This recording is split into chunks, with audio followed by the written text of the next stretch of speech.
Okay, so here we are, just flipping the boat over. Picked it up, set it down, readjusted the rear crane, picked it back up again, brought the trailer in out of the snow, set it back down, and done. Took, I don't know, maybe 10 minutes or less. And then here we go into around the deck in high build primer after sanding, and then some primer sealer, and then we get right into painting. So it's basically the same process as the bottom. The whole boat was sanded out in 320 grit and then cleaned and degreased, and jumped in there and started spraying the same black Rival paint that I used on the bottom.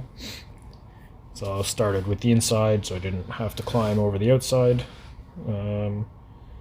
Took me a little bit to get the fan set up the way I wanted on the gun. I don't know, I guess I just didn't get it adjusted as well as I thought I had the first time. But once we were rolling, it was alright. I'm not a painter. I'm getting better, but certainly not a professional. So we run around the boat, get a good first layer of black paint on here. And then eventually I work my way back around with another coat of black paint. And go straight into spraying metal flake, basically the same way I did previously, using a dry flake gun. Yeah, so here we are going into our second coat. One thing I did learn after doing the bottom of the boat was that I had to switch to flake a little bit sooner. I couldn't do the whole boat. So what I mean by that is just paying attention to flash times, so you can get the metal flake into the paint so it adheres well before it flashes off too much and doesn't really stick down. So here we are switching to the metal flake gun, once again dry flake gun from Roth.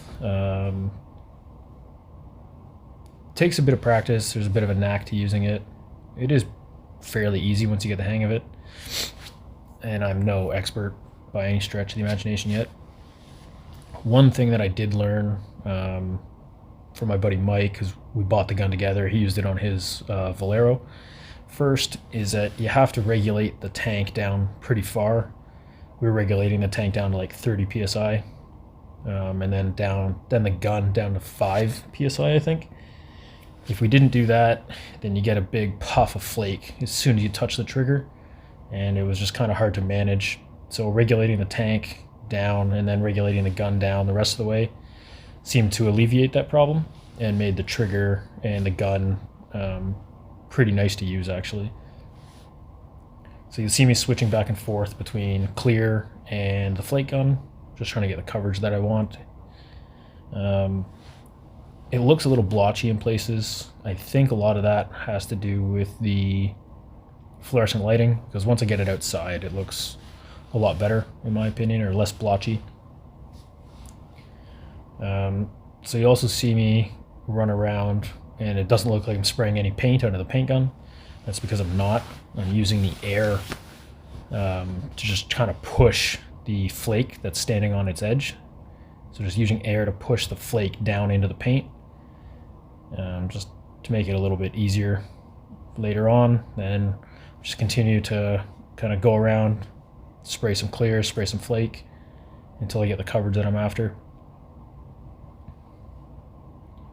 And here we go with the bikini bottom. Once again, that's from Tropical Glitz. So get a bunch of bikini bottom on there, and then same idea, we end up burying it with a ton of clear after. So the base coat, the overcast base coat, is all 3 sizes. So 4 thou, 8 thou, and 15 thou, kind of all mixed together in equal parts.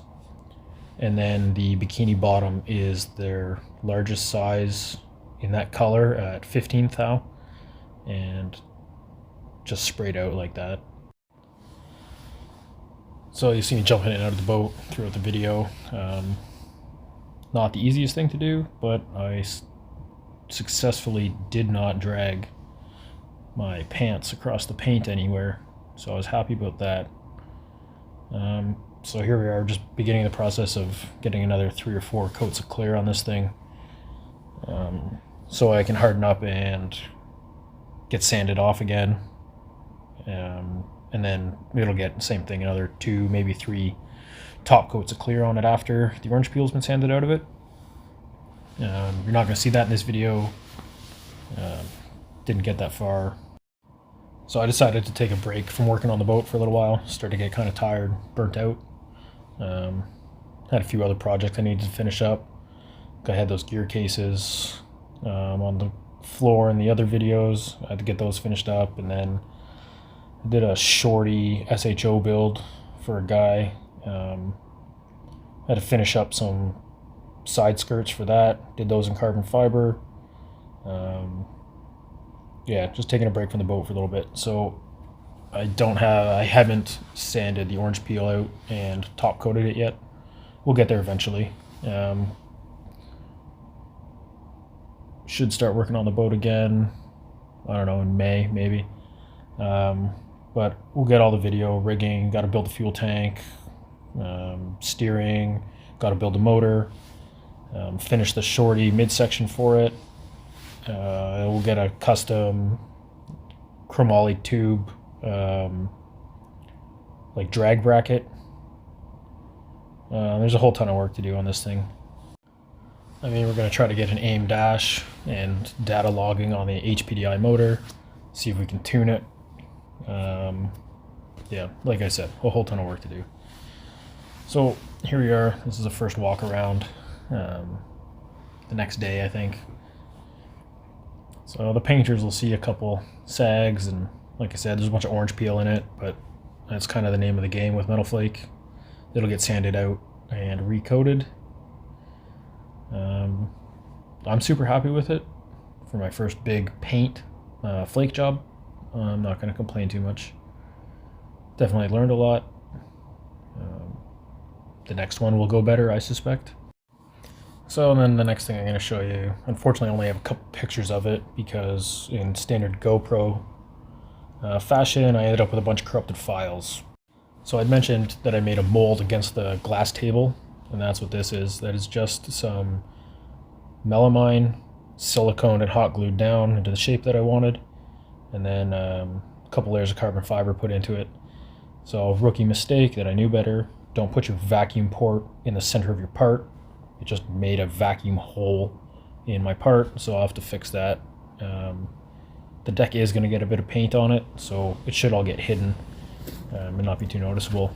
And then this is kind of the final walk around once it ended up outside. From here I built a wooden frame and some tarps and stuffed it in the backyard, and we'll dig it out when the snow melts, or it's mostly melted anyways. So like I said, this is my first big metal flake job. I am super happy with it. It is not perfect, but it should look good doing 100 and change. So that'll be it for hull work until I get around to working on it again. I'll slap some videos together of the engine porting and midsection work, and hopefully that'll keep you entertained.